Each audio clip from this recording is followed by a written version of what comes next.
जय माता दी। आप सभी को गुप्त नवरात्रि की बहुत बहुत शुभकामनाएं। माता की कृपा सदा आप सब पर बनी रहे। गुप्त नवरात्रि के 7वें दिन महाविद्या माँ धूमावती की पूजा की जाती है। गुप्त नवरात्रि में सिद्धि की प्राप्ति के लिए महाविद्या माँ धूमावती की पूजा की जाती है। महाविद्या माँ धूमावती की सिद्धि प्राप्त करने के लिए व्यक्ति को जरूरी है कि वह पूरे नियम और धर्म से माता की पूजा करे। माँ धूमावती की पूजा करने वाले व्यक्ति लोभ लालच से दूर रहें, मांस मदिरा से दूर रहें और पूरी निष्ठा और भक्ति के साथ माँ की पूजा करें। महाविद्या माँ धूमावती की पूजा करने के बारे में ये भी कहा जाता है कि सुहागिन महिलाओं को इनकी पूजा नहीं करनी चाहिए। गुप्त नवरात्रि के 7वें दिन माँ कालरात्रि और महाविद्या माँ धूमावती की पूजा करने का विधान है। माँ कालरात्रि को देवी दुर्गा के 9 स्वरूपों में से 7वां स्वरूप कहा गया है। नवरात्रि के 7वें दिन माँ के इसी स्वरूप को ध्यान में रखते हुए पूजा की जाती है। इस स्वरूप में माता का वर्ण काजल के समान काला है। माँ कालरात्रि की 4 भुजाएं हैं। ऊपर की दाहिनी भुजा से माँ अपने भक्तों को वर प्रदान करती हैं और निचली दाहिनी भुजा से अभय देती हैं, जबकि बाईं भुजाओं में माँ कालरात्रि खड्ग और कटीला मूसल धारण करती हैं।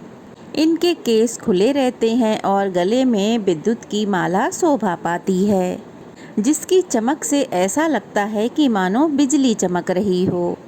क्रोध में माँ की नासिका से अग्नि धधकती रहती है और माँ की सवारी गर्दभ है। चलिए अब जानते हैं माँ धूमावती के बारे में। मान्यताओं के अनुसार माँ धूमावती की पूजा सुहागिन महिलाओं को नहीं करनी चाहिए।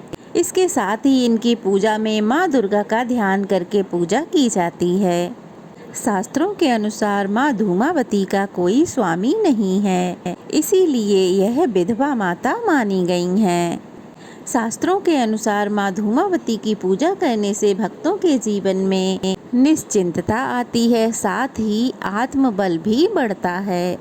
शास्त्रों के अनुसार ऐसी मान्यता है कि महाविद्या माँ धूमावती सूकरी के रूप में प्रकट होकर अपने भक्तों के रोग दोष सभी दूर करती हैं और उनके शत्रुओं का भी नाश करती हैं। महाविद्या माँ धूमावती के प्राकट्य से संबंधित कथाएं भी बड़ी अनोखी हैं। पहली कथा के अनुसार जब देवी सती ने अपने पिता के यज्ञ में स्वयं को जलाकर भस्म कर दिया था, तब उनके जलते हुए शरीर से जो धुआं निकला, तब उसी धुएं से माँ धूमावती का जन्म हुआ।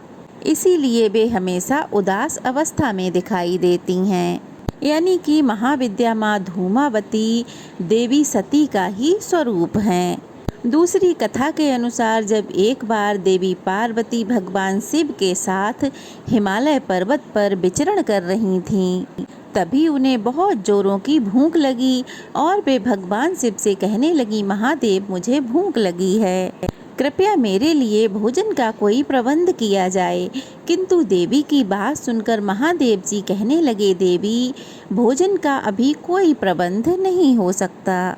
महादेव की ऐसी बात सुनकर देवी क्रोधित हो गईं और क्रोध में आकर कहने लगीं, अच्छा तब ठीक है, यदि आप मेरे लिए भोजन की व्यवस्था नहीं कर सकते तो मैं तुम्हें ही खा जाती हूँ। और ऐसा कहते ही वे भगवान शिव को निगल गईं। अब भगवान शिव तो स्वयं ही इस जगत के पालक हैं, तब वे देवी की इस लीला में स्वयं ही सम्मिलित हो गए। तब भगवान शिव देवी से बार बार अनुरोध करने लगे, हे देवी मुझे बाहर निकालो। शिव जी के बार बार अनुरोध करने पर तब देवी ने उन्हें उगलकर बाहर निकाल दिया।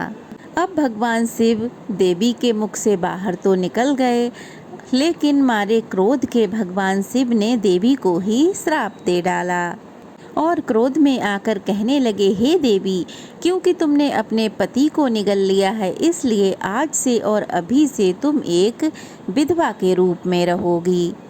कहा जाता है कि तभी से महाविद्या माँ धूमावती विधवा के रूप में रहती हैं और इसी स्वरूप में उन्हें पूजा जाता है। महाविद्या माँ धूमावती के स्वरूप की यदि बात करें तो यह श्वेत वस्त्र धारण करती हैं। इनके खुले हुए केस हैं और हाथ में सूप धारण करती हैं और इनका वाहन कौआ है। ऐसा कहा जाता है कि महाविद्या धूमावती जो कि विधवा के रूप में होती हैं, इसलिए सुहागिन महिलाओं को प्रकट रूप में इनकी पूजा नहीं करनी चाहिए और ना ही उन्हें भोग अर्पित करना चाहिए। आज के दिन आप मानसिक पूजा कर उनसे क्षमा याचना कर सकते हैं और अपने सुहाग की लंबी आयु के लिए प्रार्थना भी कर सकते हैं। महाविद्या माँ धूमावती दरिद्रता को दूर करती हैं, रोग और कष्ट को मिटाती हैं और क्रोध को भी शांत करती हैं। वह अकेली हैं क्योंकि उन्हें विधवा के रूप में पूजा जाता है।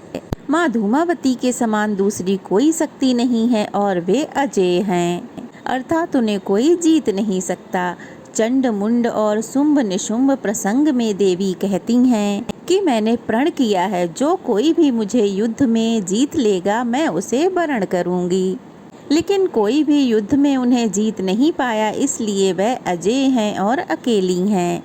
महाविद्या माँ धूमावती को देवी लक्ष्मी की छोटी बहन भी माना जाता है। लक्ष्मी जी जो धन की देवी हैं, तो वहीं अलक्ष्मी के रूप में धूमावती उनकी बहन हैं।